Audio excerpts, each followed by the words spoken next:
No, you're not seeing things, ladies and gentlemen. We are here in prime time on the brightest lights, the biggest stage, the only platform where all music, all sports, and all wrestling matters. Sportzwire. What a way to kick off 2026. 2025 was quite a year for us here. We had on this WWE legend and that one, and we had on this rock and roll star and that one, and even a guy that this guy was on stage with not too long ago, and Mr. Davidellefson. Yeah, we'll talk about that. We'll also talk about some dates that this man has coming up here.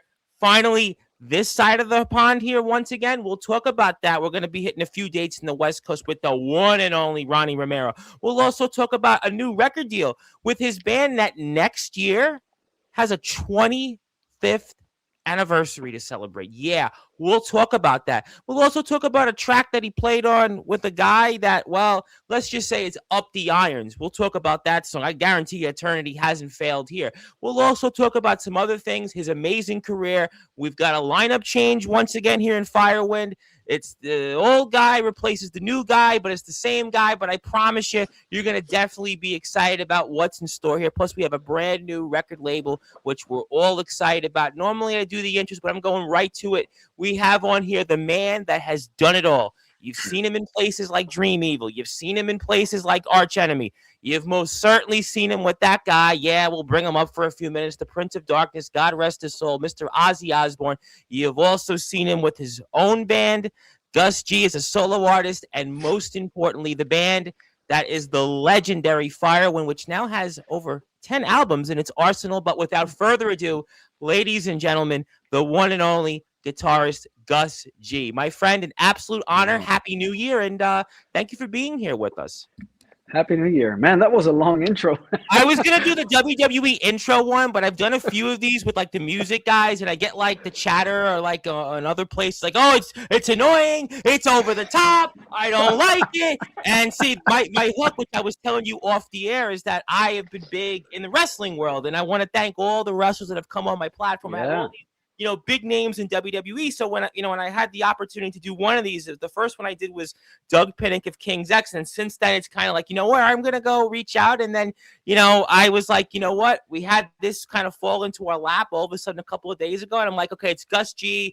I could do the intro. I had Ellefson on, and I didn't do it with him. And he was like, kind of looked at me with like funny. So I could have did it, but you are gusg, and you would have just hit me over the head with your Jackson, and that would have been the gist of it.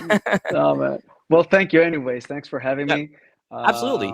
It's an honor to be here with you. Thank you for all you've done for heavy metal music. Thank you for everything that you've done. It's definitely a surreal moment for me being a metal fan, and actually I'm probably one of the people that heard first of you with a band Arch Enemy. I mean, I know everyone's going to say Ozzy in 2009, but I remember our Arch Enemy, but I'll talk about that later. What I really want to talk about right now is a lot of stuff is in the works, and let's talk about Firewind first. For those that are listening and watching here in prime time on the brightest lights, the biggest stage, the platform that you have most certainly helped build, Sportswire Radio. Henning's back in, and we've also got a brand new record label. Yep, correct. I mean, there's a lineup change. Like you said, Henning Basse is back in the band. For those maybe that don't remember or don't even know, Henning, he's been like with us on and off since the early days, to be honest, since like 2006, 2007. He helped us finish a tour originally, and then he joined the band like 10 years later, like 2016. We made a really cool record together called Immortals. Then he was outed by the end of the 2010s, and now he's back in. New music, new concept album, and new record label, Black to Black Records, which is like it's an imprint of Frontiers label group. Yep. So it's like their new label. Biohazard, you and I were talking about off the air. Are a part of it, and a band that I'm sure everyone's excited about, Megadeth. So it's a band that has had a history. Frontiers Records, I think Winger was on Frontiers. I mean, it's got a history with a lot of bands, and now you guys are a part of that. Yeah, I think what they did with Frontiers is that they launched this imprint, like to release the heavier stuff, basically. Yeah. And because Frontiers is more like catered towards AOR music and more like I said, Winger and and Journey and those bands and that kind of stuff. And then they had like a lot of metal stuff, and I think maybe they felt that confused fans, so they launched like a more like heavier label. And yeah, they have like legendary bands like Biohazard and Megadeth, and I mean, we're honored to be on that roster. You know what I mean? Oh, So, absolutely. And it's funny, yeah. you and I were talking about this off the air. I have the brand new Biohazard album. I know you guys are, a little bit different than that. And the Biohazard album is just killer. It's, it's really an outstanding record. And you guys, I know, are going to deliver an outstanding record as well. And I know everybody's talked about the new Megadeth album that's coming out here in a few weeks. But I think it's really great to see you guys on a label like this with so many other acts. And I think it's going to really propel you guys into a big year, because next year is the big one, the 25-year anniversary. Yeah. I actually didn't think about it until you mentioned it in the intro. See, I knew. So you and I were talking about this off the air, and I said to you, I promise you, this interview is going to be different. I know you do so many of these with the same 2 or 3 questions, but I'm telling you, listen, I'm big in the wrestling world. I'm going to know things about you that you forgot. So we'll talk about it. I didn't really count the years. I mean, I know a few years ago we celebrated like a 20th anniversary, and we did like a couple of local shows here in Greece. But we didn't really do like Still Raging was the live album off it. I actually have the album. Yep. Okay, cool. Thank you. Yeah. So yeah, we did that, but I didn't think about like, okay, 5 years already since then. But yeah, 25th anniversary. But you know what? Like 27, I think it's gonna be the year where we do. We're gonna focus on the new Firewind record, not really celebrating the past, but more like celebrating where we are now and where we want to head into the future.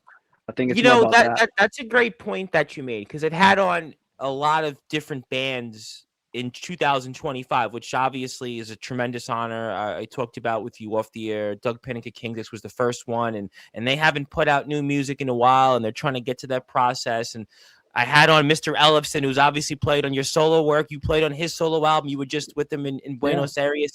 And how important is that for you, though, as a musician, to put out new music still? Because everybody would say, you know what, rest on your laurels, go out there, do this and do that. But how important is it for you, though, still as an artist, to put out new music?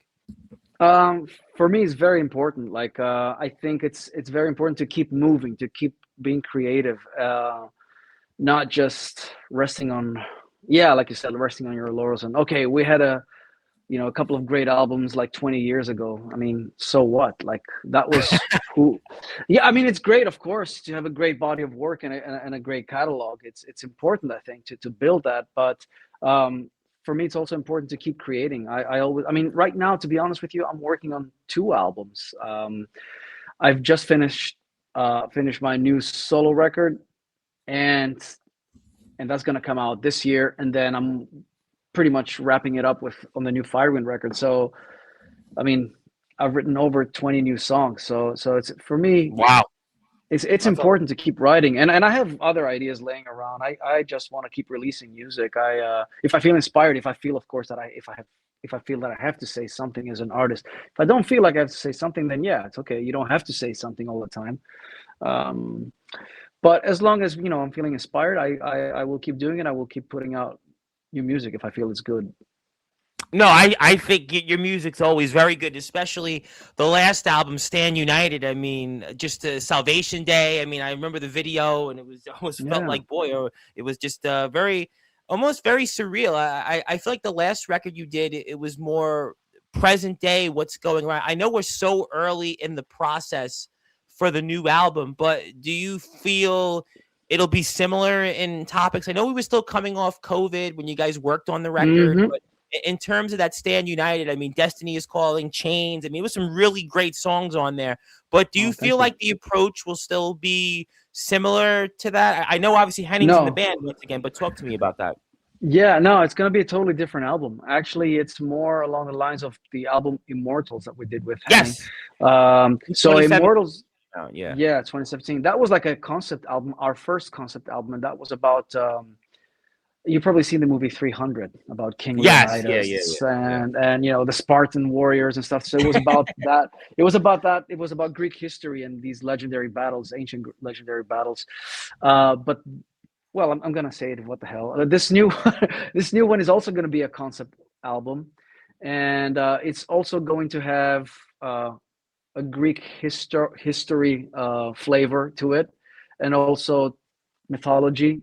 So it's gonna have that kind of touch to it. So it's gonna be more epic, um, and more what should I say? I guess Well, you're obviously doing things that I think what you want to do as an artist. You talked about a couple of minutes ago the importance of putting out music, and I definitely think that the Firewind fans and everybody else that enjoyed the previous work are going to be excited. If you want to go and buy some merchandise, if you want to go out and check out what Gus has out there and the band, you can go to gusgofficial.com. You can also follow him on Instagram, hit the sub button for him on YouTube, follow him on Facebook. I'll put those links back up. Plus, we'll even have a few gifts for the band here, and it'll be, I'm sure, quite the conversation. But yes, check all that out. And, speaking of which is coming up here in a few weeks, you have some dates here. You're coming back to America again with we Ronnie are. Romero and the song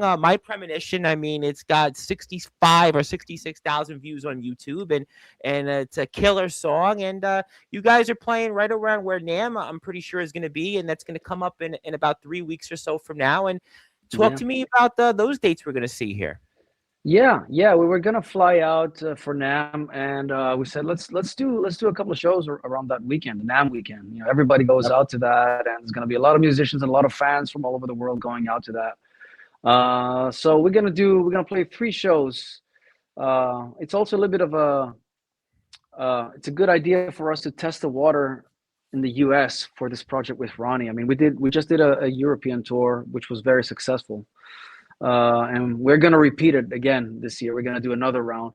But anyways, we're gonna try and do like these 3 shows. We're gonna do one in The West whiskey's right the Hollywood. first one. You got the whiskey. We got the whiskey on the 23rd. We got House of Blues in Anaheim on the 24th of January, and then we do Glendale, Arizona. Arizona, Yeah. on the 25th at the 44.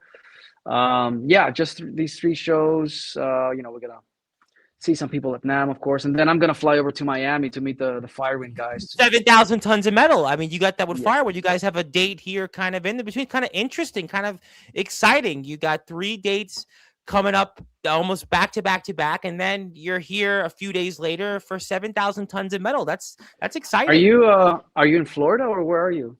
Believe it or not, I'm in New York. I'm actually in New York City. So Okay, New York. unfortunately, I would love Okay, to be there. I mean, who knows? Maybe I'll talk to management, but I mean, I would love to be there. okay. Unfortunately, I'm in New York City. Believe me, I wish Yeah. I was right now on the West Coast, because here it's like 50-mile-an-hour winds and it's cold and we Oh, just got off snow, and yeah, definitely okay. yeah. Okay. It may Yeah. be You time probably to want to move. be. You want to be somewhere warmer, right? It may be time for me to move. I think it's time to start thinking about it, and then because now I can't deal with the cold anymore. It's getting to me. But you're certainly going to Mm, be in a much warmer place, which I have the poster for in a minute. 7,000 tons of metal. I'm very very excited yeah. for you on. That's a good cruise, man. That's like the biggest heavy metal cruise in the world, Yep. and a lot of good bands are there. Symphony And we X did has it. been there in the past. The band very well. I mean, there's a Yeah, lot pretty of big shots much. there. Pretty much everybody, all the big bands, all the big bands from all kind genres of music, genres of metal, basically, from melodic to more extreme bands, thrash metal, Yep. whatever you name it. I mean, this year I think Anthrax is on there, and Yep. so it's going to be a great billing. There's a lot of great bands, so we're looking forward to that. We've done it once before, 10 years ago, actually. Yeah, I remember that. I Um, remember reading it mm, at Blabbermouth so when yeah, you did that. right. So yeah, that's gonna be our return there. So we're excited about that. Gonna play two sets there, 2 different sets, and yeah, then head back home. It's interesting that you play in, let's say, 7,000 tons of metal. You have festivals coming up in the summer. I'll definitely be promoting that as well. But what is that like for you now today in 2000, going into 2026, and playing with all these different metal bands? I mean, what is that like for you now compared to, let's say, the first time you played 7,000 tons of metal, or even the first big tour you had all the way years back with an arch enemy? How do you feel about today's heavy metal? You mean about the state of the scene today, Playing in or these how playing the festivals. How do you feel like playing playing the these? fest? Yeah.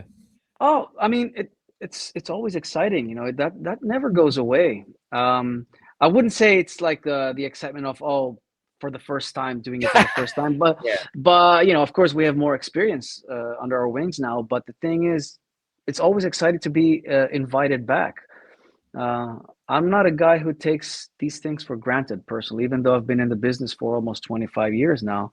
I just don't take it for granted. If whenever we have offers from festivals, as long as we don't lose money and we're able to pay everybody, then we do it. And Sure. we're happy to be there. We're happy to be invited back. We're happy to play new festivals also for the first time. We're happy to run into our friends from other bands and share the bill with these amazing bands. Um, so I think we're the lucky ones basically getting to do that. Yeah. Absolutely, and we're lucky to get a chance to watch you here with the legendary gusg. Of course, he is the man behind Firewind. You're going to see Firewind out there at the 7,000 tons of metal coming up here at the end of the month, January 29th. It's going to start, and he's also Mhm. got 3 dates here coming up, leading things off at the Whiskey A Go Go. And many bands that came on my platform this past year played the Whiskey. LA Guns, King's X was Yeah. there, so it's a slew of bands have played. It's kind of the rite of passage, and you're going to It's a be there. legendary My name. venue. It's a great venue. It's the history there. It's still there, and we're very Yeah. honored to be still standing with you. And my name is the Reverend Tom Bryce. You have voice figuratively and literally where all music matters here. Like, share, and subscribe. One of the things I never hear anybody ask you about is advice, and you have been somebody that's done so much in the music business. Obviously, your own career from the very beginnings to where you are today. I get a lot of up and coming wrestlers on here. I get different people from all walks of life over the years. And I was wondering if you had any advice for anybody that's up and coming, what would it be? Well, I always tell somebody who wants to get into the business, I always tell them play music for the right reasons. And what are the right reasons, you might say? Well, the right reasons are because you love music and you can't live without it. So, because this is the kind of business where you hear no, the word no, you hear it more often than the word yes. So, you know what I mean? You just have to be persistent and just keep at it, and just at the end of the day, when all that stuff goes away, it's like it's what is left is the love for music. And that is your main motivation and your main motive to keep you going. At least for me, I found that's what it is. I mean, I have to keep playing guitar. I can't stop doing that. I will always play guitar. So, and I will always write riffs. I will always play. So it's just that simple. And Yeah, I mean, the music industry has changed a lot.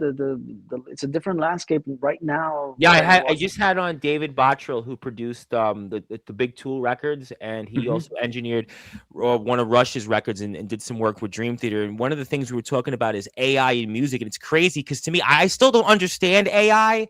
Like, I don't get it, but it's like he was saying that this is like a real thing, and then I hear people have opinions on it. So yeah, you just got to keep going because the music industry. I mean, who the heck knows? I mean, I'm still old enough, Gus, to remember having a cassette player. I'm still, I was a kid. I remember, having a Yeah, cassette player. I bought Ozman Comet, and it was a big deal. And DVDs. Now DVDs are gone, and now DVDs. Yeah, done.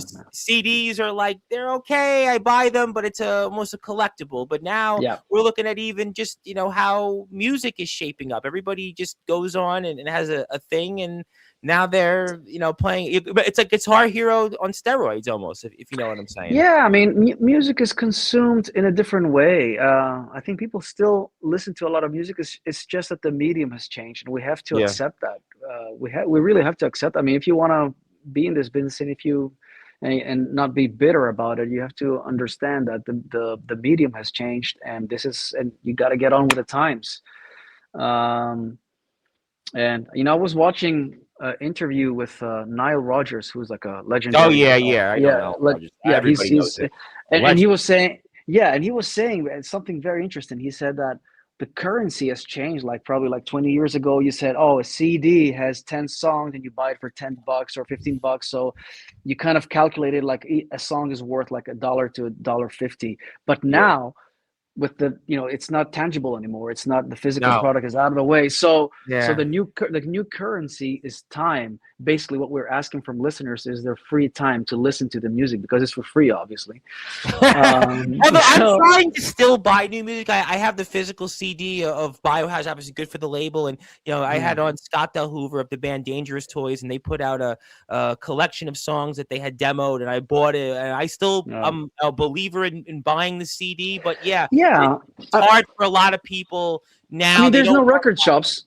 There's no yeah, record I'm in shops. New York City, and there used to be all these places in the Village, all these places in downtown, and you can count on your hand. I mean, how Yeah, many places you can go and actually, go browse A to Z and find something. It's yeah, just, it's not what it was. There's no yeah. Tower Records, no Generation No, Records, there's no no. Virgin Music, there's Yeah. no what it was even 20 years ago. Basically, that ritual of going out there like record scouting and buying stuff, Yeah. it's a thing of the past. It's gone, and in the now, it's about like playlists on Spotify or whatever, Yeah, things like that. my friend has a Discovering new hardcore music like band, that. and I just saw him play here in New York City, Rust Eater, and it's not all. It's about merchandise. It was merch here, merch there, and it's not Merch, even yeah, about like yeah. buying music and such. Speaking of things that I think is so fascinating about you, also is that you also manage the band Firewind. You manage, which it's interesting that you've taken control in that sense. And I mean, how has that maybe helped you in terms of continuing to evolve and keep going in your career? Because a lot of artists don't maybe take an interest in that. I think Yeah. that's a really good point that maybe people should hear about. Yeah, I was always a little bit different from other fellow musicians that I worked with in the sense that I was always interested in the contracts. I always wanted to know all these, Or they should all hire this. you in wrestling. I get all these guys that come on here. They know next. I'll let them know. I'll let them know for sure. I don't know anything about the wrestling business or how But they do stuff there. business, and certainly in wrestling, the joke is everything is a hot dog and a handshake. But maybe with the fine print, you can help them get more than a hot dog from their promoter. We'll leave it at that. Yeah, and the thing is, like, I was always interested in that, and like 10 years ago, I decided, I was working with managers before, and I was like, well, nobody ever brought as much to the table as much as I did because of my connection either directly to the musicians or the booking agents. So eventually, like 95% of the time, I was bringing in the deal. So I was like, well, I can do this, and I have a relationship with a lot of the people in the industry, the record label people, and the magazines, and the booking agents, and of course, I'm friends with a lot of musicians from other bands. And you know how it goes. You talk to somebody, Yeah. hey, let's do a tour together, and Small world, man. like It's a like small like all world. the tour, like most of the tours that we got in our career was just like my me and my buddies. Like somebody like Herman from Dragon Force would be like, hey, you want to go on tour I with mean, Dragon Force? I'm like, yeah. multiple tours you've been on with him and Bills. Yeah, absolutely. Yeah, so it's mostly been like that because the metal scene is pretty much small scene. Like It's in you know a few wrestling. It's people the on same thing here in wrestling on my platform. And I get a lot of wrestlers on, obviously the WWE, but I've had guys in the backyard, the underground, the independent, the promo wrestling circuit, and everyone seems, oh, I know you, and it's like kind of with my platform how I grew to a point to get to the famous like you. So it's very similar. I've always felt in my years of doing this and now doing music over the past year that wrestling and music have that same common bond because it's almost like it's the circle of life. It just keeps revolving, and that's how it gives you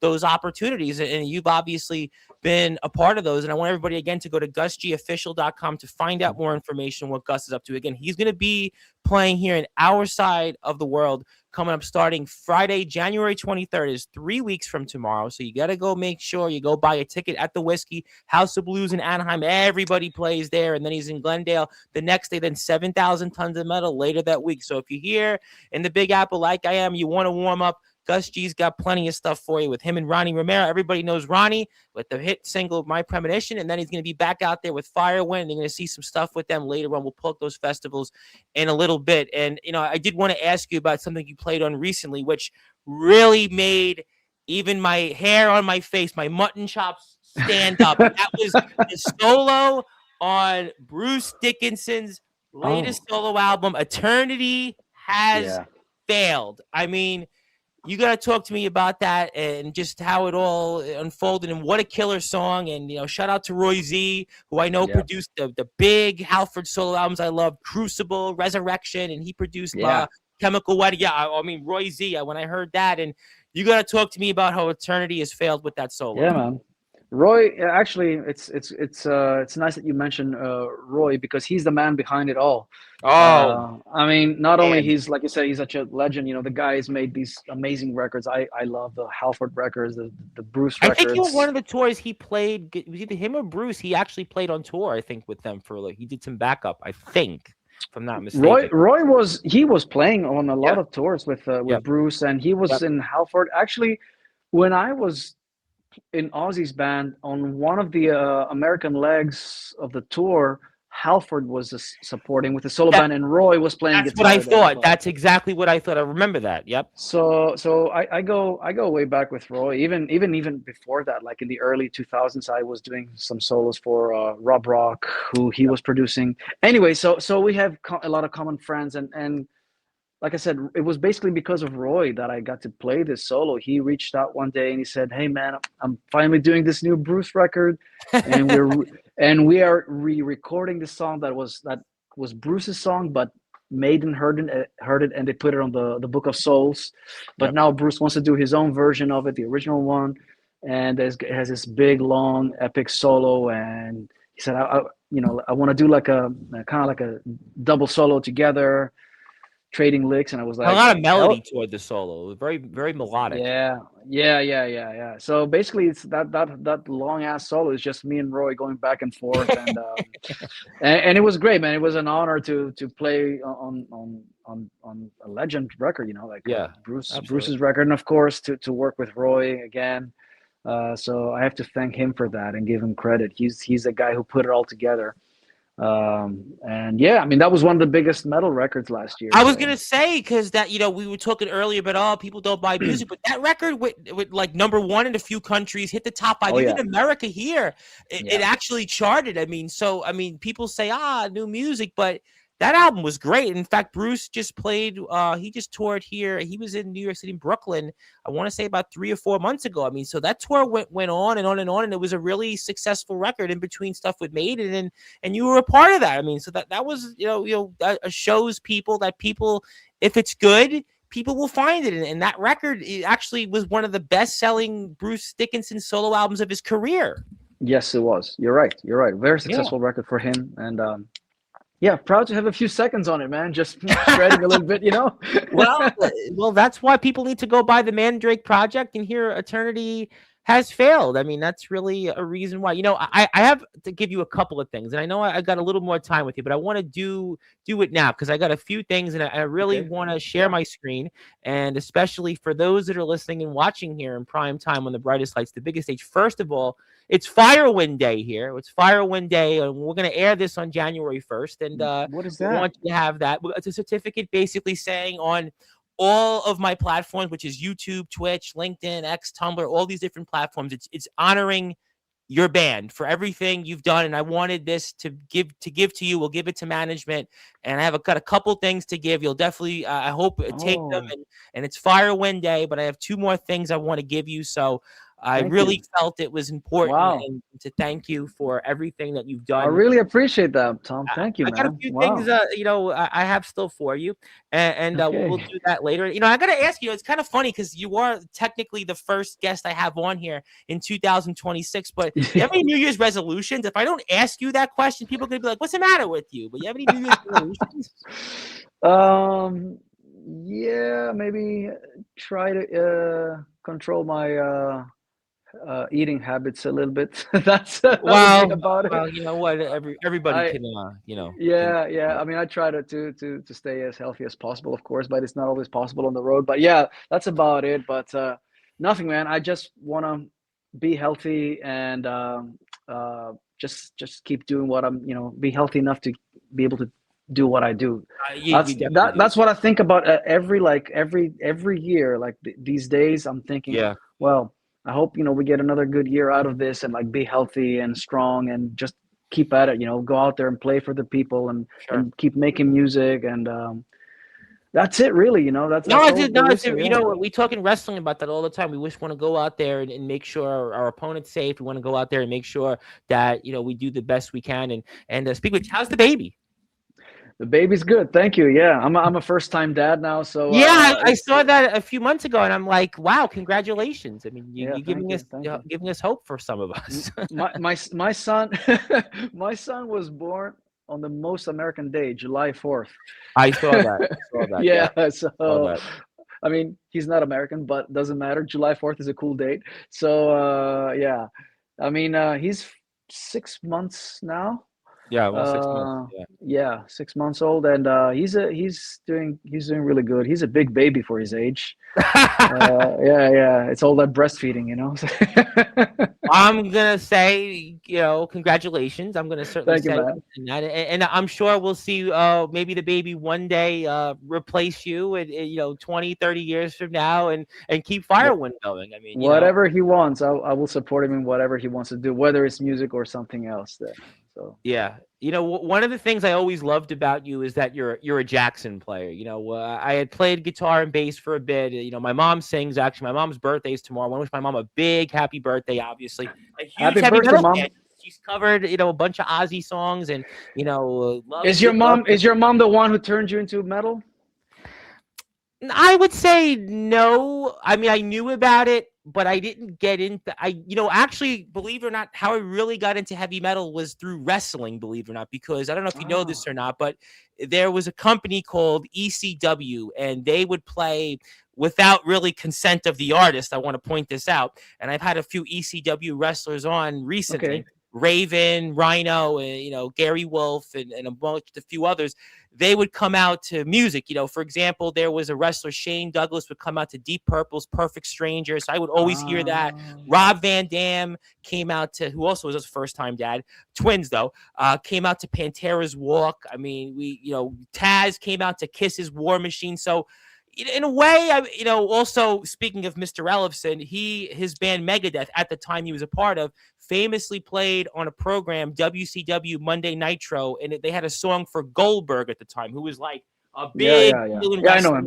It Yeah, was yeah. called Crush 'Em. So I kind of knew about heavy metal more so through wrestling, but I knew, my dad was a drummer. I heard all through my life. My mom sang, but, I really, really got into music through wrestling. Then, I found and discovered, everything, Van Halen, Yeah. self-titled, I bought on cassette, and Jimi Hendrix and Guns So N' so so Roses. something good came out of that. I mean, it's Yeah, there's not much that has come out of me. My mom gave birth to me all those years ago. It can't be much that's that came out, but I mean, you could say that there was one good thing as somebody else got into heavy metal music. But No, I was referring to the wrestling because you oh, said no, they were good. oh, They didn't get the rights for the song, so I said, oh, yeah, well, let's get yeah. Well, something good out of that. It yeah, there exposed was, yes, they it was. exposed heavy metal to kids like It you. did, yeah. It was, what, that era, like, in the late 90s, early 2000s, it was kind of a weird time for heavy metal. But, White Zombie also was the Impact Yeah. Players, and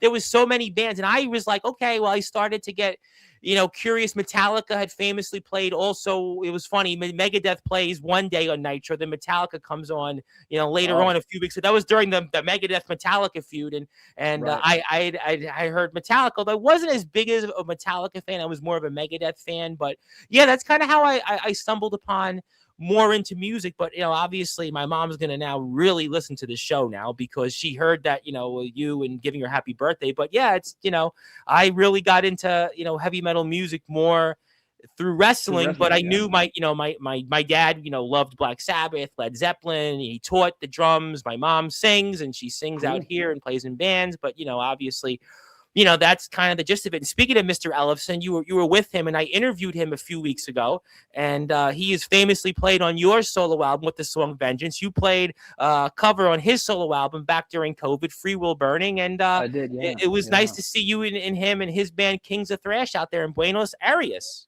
Yeah, actually, yeah, in 2025 we got to do a couple of gigs together. First I did this past September I did a gusg and Friends kind of September 13th. show. September 13th. Yeah, yeah, for the Rock Hard Festival. They did like like You guys played Bark at the Moon together, I think, with Ronnie on yeah, vocals. we did a couple. We did the War Pigs. We also did the song Vengeance, my song Yep. that he Yeah, played on. I heard that. So yeah, so I invited him over. He because he spends a lot of time in Germany these days. So I flew him over and I we had him played a few on, when I songs. interviewed him. It's funny you said that. When I had him on here, I think he was in Italy, if I'm not mistaken. I think. Okay, I don't remember something like Yeah. that. And Yeah. then like literally like a couple of weeks later, it's like, okay, see you in Argentina in December, and We're up and we right just there. spent Yeah. yeah, so we just spent a couple of days together down in Buenos Aires. It was great.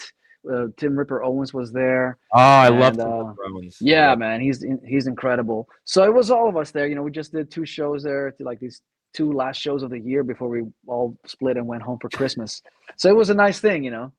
Yeah, no, Yeah. it was nice, and it's funny. Speaking of other albums, I have the Ellefson Soto latest album, and I've been Right. listening to that, and obviously Mr. Soto, who everybody knows right now from the Trans Siberian Orchestra, also played on your solo album. So it's like you said, going back to that small world, you on your Yeah, first small solo album, world. We kind of Jeff. all know each other, and we yeah. I know. I mean, it was funny. I always loved Vengeance, and we had that opportunity. One of the things I haven't heard anybody ask you, and I would like to do, because I always do this with all the wrestlers that come on here. But Okay. is there one or two moments in your career that stand out most? Oh, well, obviously the big one is my involvement with Ozzy Osbourne. That goes without saying. Just being part of that and just spending a few years around that camp and just seeing how Yeah. things work and how they do things and just playing those big shows at that level. That is something that will always be with me, I guess. And that's something that really uh, helped me elevate many levels as a musician and, of course, in the business too. Um, what else? I mean, man, there's been a lot of good moments in my career. There's always like ups and downs, of course. Uh, I guess I should. I don't know if proud is a word, but I'm definitely happy that I've managed to last 25 years. So I Yeah. think that's No, that's it's uh an that's amazing some kind of accomplishment. an achievement, to be able to navigate through this crazy business for 25 years. And so yeah, I can say I'm proud of that. Just being able to, and being able to do it on my terms without really, I selling out to whatever ex manager or ex label maybe wanted me to do, or Yeah. joining that band because they sell records right now. I just was able to do it all on my own terms and playing my own music to my own audience, and that is very important. I really appreciate the people that support me through the years, and they come to shows or they support in any way they can, and I always make sure to tell them. I really appreciate that, and that's, to me, that is priceless. No, no question about that. And if you're on Instagram, you can go to gusg official. You can also hit the sub button for him on YouTube at Fire TV. You can also go to gusgofficial.com for future dates coming up. We have a little while longer with the legendary Gus G himself. My name is the Reverend Tom Bryce. You have voiced figuratively and literally where all music matters here on Sportswire Radio. It's almost 6 months to the passing of Ozzy. And I'm going to remind you of something that you said, that a couple of years ago, you actually said that Ozzy's last performance, he would be sitting on some type of throne. He would be sitting on some type of chair. Did I say And that? you did. You said that about 2.5 years ago. I told you, I promised you that I would know things Wow. about you, that you would walk away from today. You would say, you know what? This one's different. It wasn't the same questions. And you had said that famously. You did For an sure. interview with somebody, a guy from Texas, and you had said that you thought that Ozzy would play one more show in some form. It wouldn't be a worldwide tour. And he would play where he's sitting on a chair or some type of throne. And lo and behold, back to the beginning, just about 6 months ago, that's what Yeah, happened. And I you're right. mean, I'm sure you think about it differently, his passing, than anybody else, because of just being there and playing on that record. And I wouldn't have asked you the question, but because it's his passing, I almost feel like you probably have a thought of that. But even after what I just said, that you said famously 2.5 years ago that he would have played his last show sitting on some type of throne. And like I said, lo and behold, that's what Yeah. happened. Yeah, man, it's it's kind of shocking to hear that now because I don't remember saying that.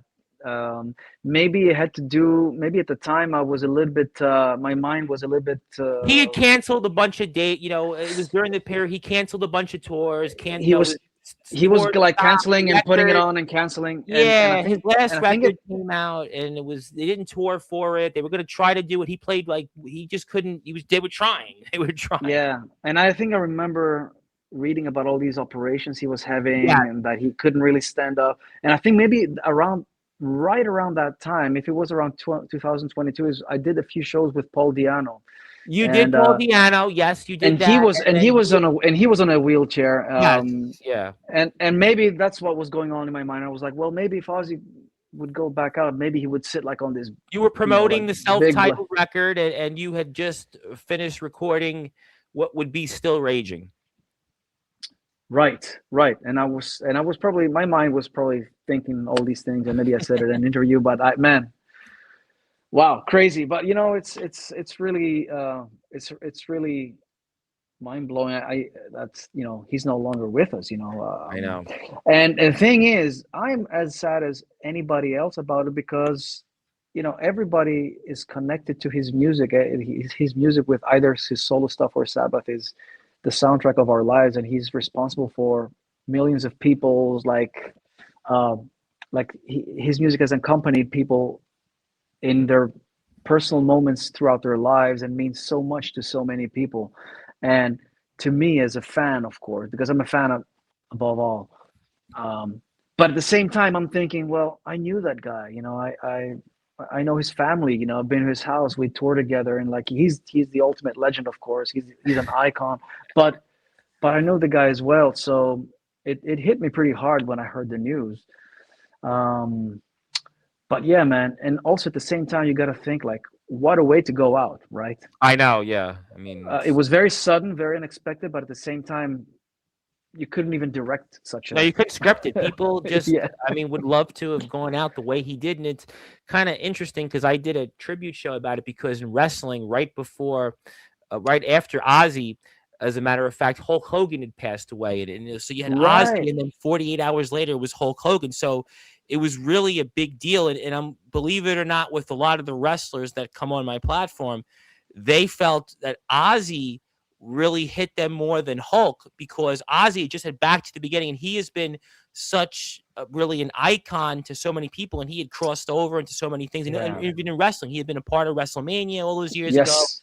and he had been a part of some big moments on SmackDown. His music had been used in wrestling, so a lot of the wrestlers, when we did the tribute, really felt more almost worked up about Ozzy's passing than Yeah. Hulk, even though Hulk is one thing. But I think that's just, to me, what I'll remember is that it was just in that 48-hour span of time was that of Ozzy and Hulk's passing. But for you, obviously, it opens all these doors. Let Me Hear You Scream, I mean, was heard everywhere. CSI played it, if I recall correctly, on Yeah. TV, and Yeah. the record goes gold in multiple countries, and it gives you an opportunity to expand to a different horizon, because you're playing, a lot of people may know it from that one record, but you're playing so different, I believe it or not, from that record you're on. But it obviously gives you an opportunity to do and maybe learn a lot of different things out there and such. For sure, man. Yeah. I mean, that was a big experience for me. And like you said, I already had like a small career up to that point, but like the boost, the career boost, and the exposure it gave me was different level. And yeah, it just made me such a better player and performer, like musically speaking. So yeah, I mean, I've had some of the best years of my life with him. And like I said, I can believe when you say that even Ozzy's passing was so big, even for like the wrestling It community, for a was. lot of It the was wrestling, really like, I because, don't think people realize that. The people and I did think, not realize that. yeah, and I think that goes because of the fact that his music has been the soundtrack of so many people's lives, millions of people's Yeah. lives. Like you always connect one of his songs with something. whether it's your childhood or something. Like, come on, man, like Sabbath, come on. No, listen. Did Mike Borden say it's almost his music's the Bible of the heavy metal? I mean, that's The basically. Bible of metal, exactly what Mike Borden said. It's the Bible of heavy metal. So yeah, we all I know mean, that, it. it's that's really the truth. I mean, I had guys come on here. Johnny Velocity, his brother had a band, and actually, his brother played. Crazy stat, but his brother played at the place where Dimebag Darrell was killed, and he was touched up about it. About Ozzy's death, and a lot of people were. And even for me, growing up at home, my dad was a drum teacher, and with Black Sabbath, it was Black Sabbath and Ozzy, and I remember, one of my birthday gifts I got one year was Down to Earth. My godfather time gave me a birthday gift, and it was one of my last ones. I don't even birthday gifts now, but it was Down to Earth, and I remember being so excited. I mentioned Ozman Comet was one of the first things I had on cassette. So his music, is so ingrained, and you're a part of that, and that history, and I think that's a tremendous accomplishment, and we're thankful. Which is why I want to share my screen, because I got a couple things I got to give you while I have some time. Okay. And first of all, I want to do this because I'm surprised nobody hasn't done it yet, because you are now in my Hall of Fame. You are now a Hall of Famer, and you're the first Hall of Famer of 2026. And I've got some pretty big names in here. I've got Mark Farner, Mr. Ellefson. I've got WWE guys in here. So I wanted to give you this. You're definitely a Hall of Famer. You should be in the Metal Hall of Fame, because I had on Scott Dalhoover of Dangerous Toys. We were talking about them getting into the Metal Hall of Fame. So maybe we'll make a phone call and we'll give you that. Congratulations. And then thank you. I appreciate it, man. I put the band in the Hall of Fame, because the band's got to be in the Hall of Fame too, because your band, you guys have put out over 10 albums. It's going to be the 11th studio album coming up in 27, and the band's got to be in the Hall of Fame, because not many bands can say they put out 10 plus albums and still put out great music. Stand United, I mean, was some of your best work. I mean, it was like legitimately. I mean, you've had a lot of work you've done, and you guys definitely deserve that. Thank you. Maybe we should hire you as our manager then. I'm available. You have really good ideas. What can I say? I'll volunteer, please. It's no charge. We can definitely talk about this off the air. Whatever you need. Band interviews, promotion. This is what I do. So I mean, that's what I'm here for. It. I got to talk about you, but actually the first way I got in touch and remember your music was you played with Arch Enemy on Ozfest, another band that one of my friends, I got to give a big shout out to my friend Angel Perez, who all of a sudden found out that I've been doing this. We went to school together, and he was a huge heavy metal fan. His brother. Did you go to Ozfest 2005 that summer? Were you there or? I think I was, as a matter of fact. I think I was there actually. Yeah, because that's the summer that's the summer tour that I did touring. That was the first big tour you did. You guys stopped at the PNC Performing Arts Center in Homedale, New Jersey. You guys played Jones Beach, if I'm not mistaken. Yeah, I think I was at PNC, and you were there. You played with Arch Enemy. That was the first time I remember hearing about you, because Arch Enemy had the buzz, because they were on Century Media Records. So at the time there was a big buzz with bands like Cradle of Filth, which was not my friend Rob at the time. Rob Perez loved them. They were a little too gothy for me. It were bands like In Flames,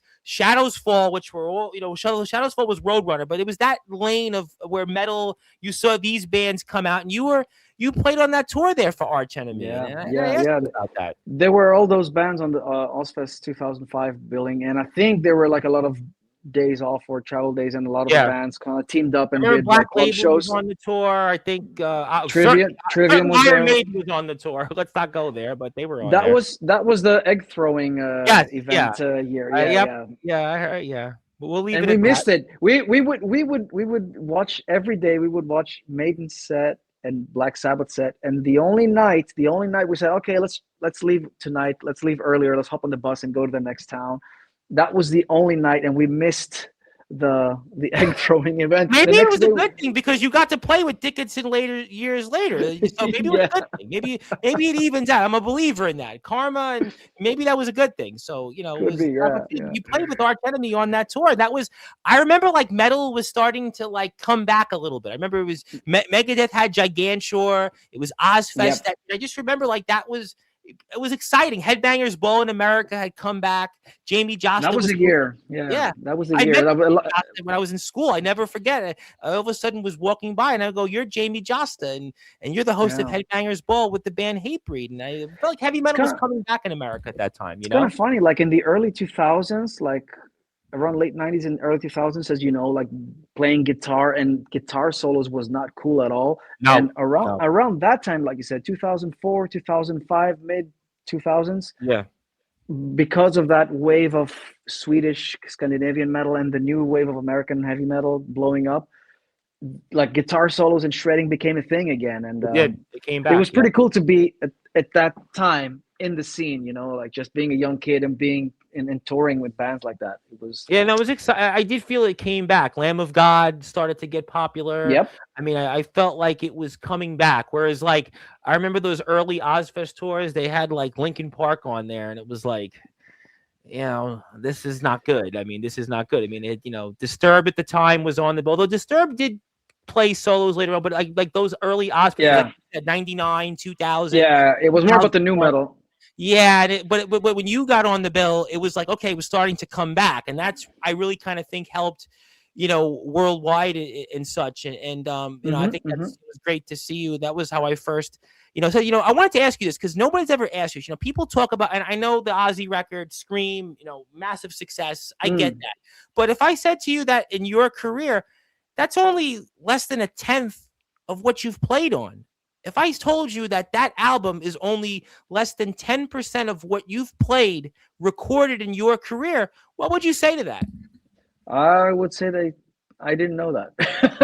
No, but the point I is haven't really that, counted it. but if you think about that, and sure, people know you from that. Obviously, the success of it being Yeah. there, but your career work in Yeah. terms of what you've done and your longevity, it's only a small snapshot of what you've Yeah. done throughout your That's for entire sure. career. And I think that that's an interesting thing that I haven't heard anybody ask you. And what would you say to that if I had told you that stat? Yeah, it's interesting to bring that up.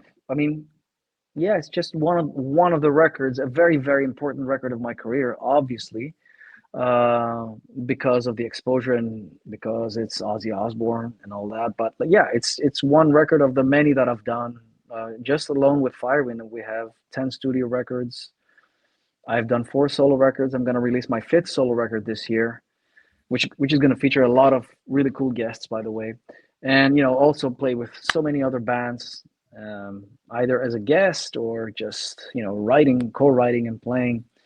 Um, yeah, man, it's one of those things. I don't really keep count of these things because looking back at what, like early 2000s, it's like 25 years ago. So, and I got my start in the music business very early, like I was 19, 20 years old.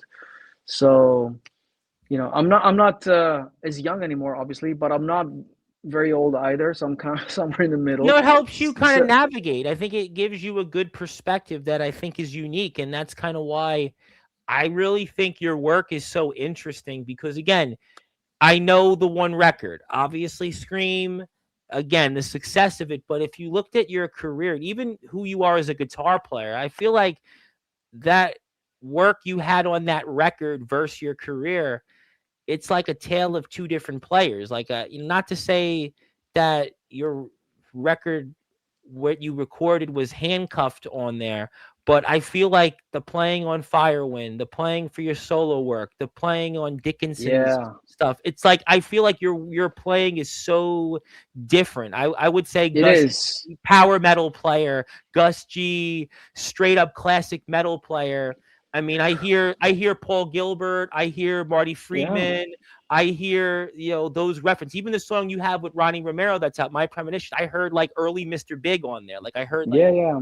what I I hear. mean, you have to think that when I joined Ozzy and I went in the studio, they had already written the record, and it was a very different sounding album even for Ozzy standards. Yeah, oh yeah, So and absolutely.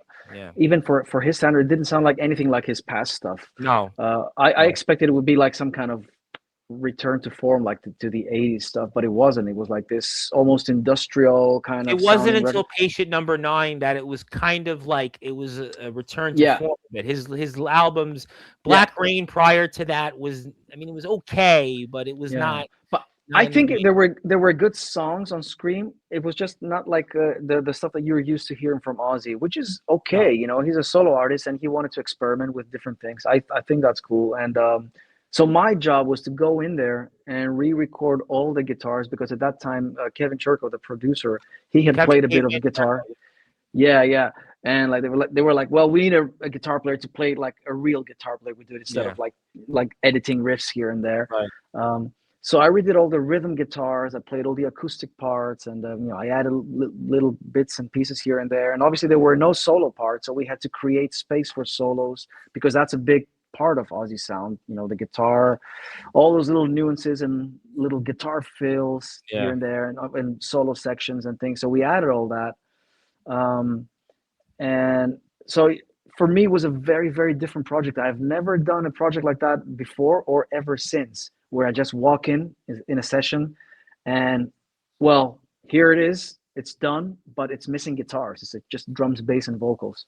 Like, put your stuff over it. Yeah. It was weird in that sense. So I made the best of it, and at the same time, of course, it's intimidating because the ghost of guitar players passed in Yeah, that Brad band, man. Gillis. I Come mean, on. famously they talk about Like, with Brad Gillis that he, after Randy Rhoads died, it was like the pressure was like I mean, the immense. pressure, Yeah. So you're walking into these really, really big shoes, Randy, Jake Lee, Zach Wilde, like all those legends. So it was tough on that side. So I try to do my best considering all that, and the fact that I didn't get to really write anything from Yeah. scratch.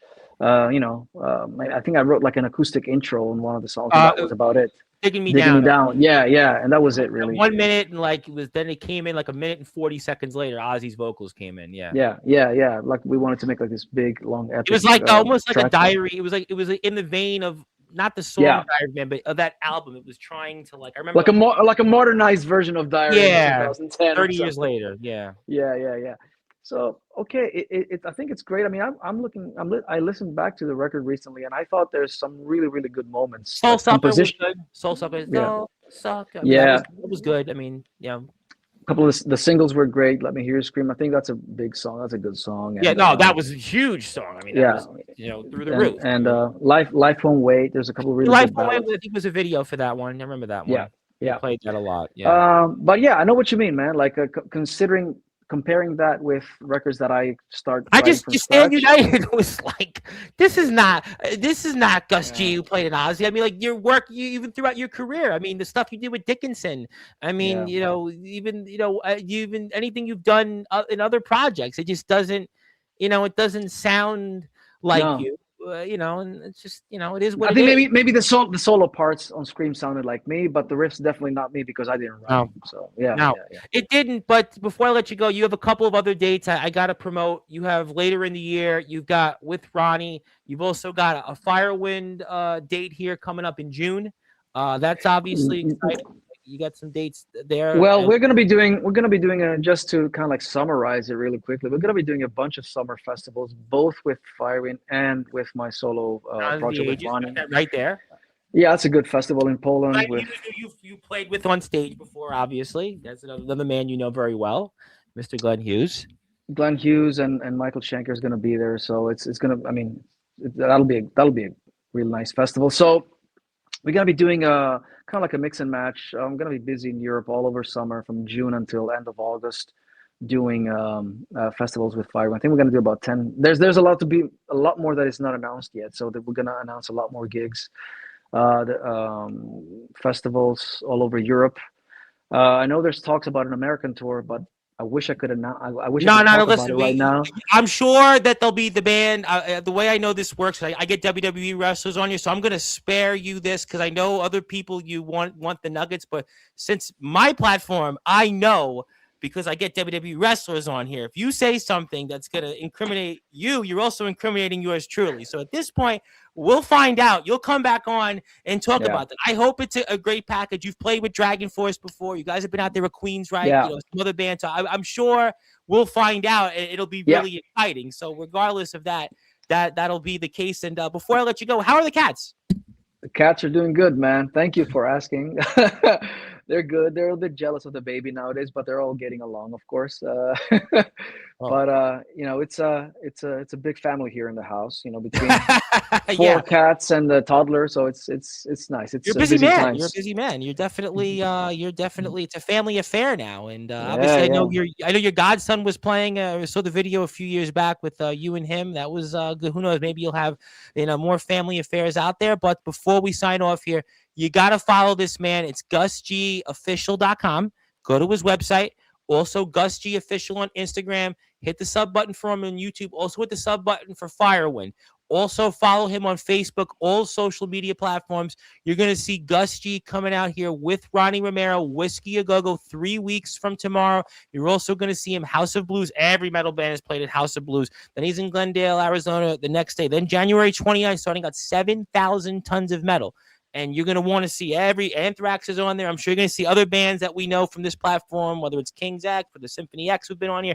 All those other great bands are going to be on there. Then you're going to see Gus back out there in a mixture of shows throughout the summer with of course Ronnie, and then also with Firewind. Also, the band is celebrating their 25th year anniversary next year, and Henning's back in the band, and I'm excited. Happy days are here again. And my friend, I have to pass the baton to you because I can't take up too much of your time. So let me give you the floor. Any closing thoughts? Anything else you want to plug, share, or say? Take it away. Well, I just want to thank you for having me over to your show. Thank you very much. I wish you the best in the future, and let me know if you want to come out to a show in the near future. Yeah, I mean, Thanks for whatever I could do. I'm happy to talk with Henning. I'm happy to talk with anybody in the yeah, man. band, and we'll talk off air about that. And yeah, I mean, And I want to definitely. thank everybody for listening to us today, for watching us, and I wish everybody a happy new year. Good health to everybody, and Yes. keep listening to heavy metal, the music you like, man. Absolutely. No, heavy metal is so important because, again, I talked about in wrestling, and I want to thank again all the wrestlers, all the companies that have supported me on here. My mom, happy birthday to my Happy mom birthday to your again. mom, for sure. Happy Yeah, birthday. yeah, Yeah, because obviously we wouldn't be here without that. And exactly. also, I'll throw this out here one more time before we go. The interesting stat about you, another interesting stat, you actually played with Ozzy longer than any other guitarist but Zakk Wylde. So I bet nobody knew that stat. You played guitar with Ozzy longer in terms of just on and off throughout Yes, the like years. a second longest serving You were the guitar player. second Yeah, longest yeah, serving guitar player. I bet nobody knew that, but we knew that here. But that's why Gus G is in the Sportswire Radio Hall of Fame now. That's why Firewind Thank is you for also in that. Thank the you Sportswire for that Radio. I'll too. give you I those copies when appreciate we're off that. here, and it's Firewind Day. And thank you, everybody. Happy New Year. And that is Gus G. Of course, he is the one and only behind the band of Firewind, and the band, we talked a lot about them. Check him out. Go to his Thank you, website. brother. And thank everybody for tuning in. My name is the Reverend Tom Bryce, your voice, figuratively and literally, where all music matters. And until then, good morning, good afternoon, good evening, wherever you are, on the number one global radio station, that is Sports Wire Radio. Thank you so much, everybody. Happy New Year. See you.